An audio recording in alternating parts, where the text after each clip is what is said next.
চলছে দক্ষিণ কোরিয়ার অন্যতম বড় উৎসব সূচক বা নবান্ন উৎসব। এই উৎসব উপলক্ষে থাকে টানা 5 দিনের ছুটি। তবে এবারের নবান্ন উৎসবের ছুটিতে কোরিয়ার চারদিকে বিভিন্ন কমিউনিটির আয়োজনে চলছে ইসলামিক কনফারেন্স।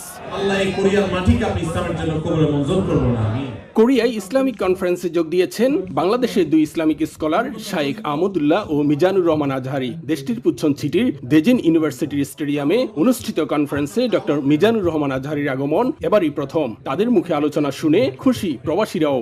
কোরিয়ার মতো অমুসলিম দেশে আমরা দুইজন আন্তর্জাতিক মানের ইসলামিক স্কলার পাইছি, ওনাদের থেকে অতি মূল্যবান কিছু কথা শুনতে পারছি। এটাতে আমি খুবই আনন্দিত।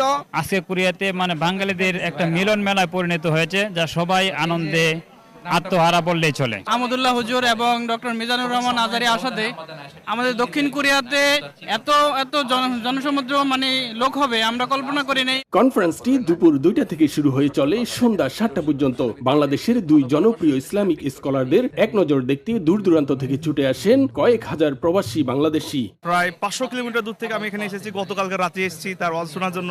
অনেক দূরে থেকে প্রায় 4 ঘন্টার রাস্তা অতিক্রম করে তাদেরকে দেখার জন্য আসছি। প্রত্যেকটা মসজিদ কেন্দ্রিক, মার্কাজ কেন্দ্রিক এইভাবে যত মাহফিল হবে আমরা সকলে যাতে অংশগ্রহণ করি এবং আমাদের মধ্যে একটা বন্ধন তৈরি করি। সঙ্গরি মসজিদের পক্ষ থেকে আয়োজিত দ্বিতীয় ইসলামিক কনফারেন্স এটি। অনুষ্ঠান পরিচালনা করেন সঙ্গরি মসজিদের ইমাম ও খতিব মোহাম্মদ ওমর ফারুক ও সৈয়দ তমাল। অনুষ্ঠানে সভাপতিত্ব করেন এম জামান সজল। এদিকে সূচকের বন্ধে গেল 2 দিন ব্যাপী ইসলামিক কর্মশালার আয়োজন করে কোরিয়া মুসলিম কমিউনিটি। হওয়াসাং বাইতুল ফালাহ মসজিদ অ্যান্ড ইসলামিক সেন্টারে অনুষ্ঠিত এই কর্মশালায় প্রধান অতিথি হিসেবে ছিলেন সাদিকুর রহমান আল আজহারি।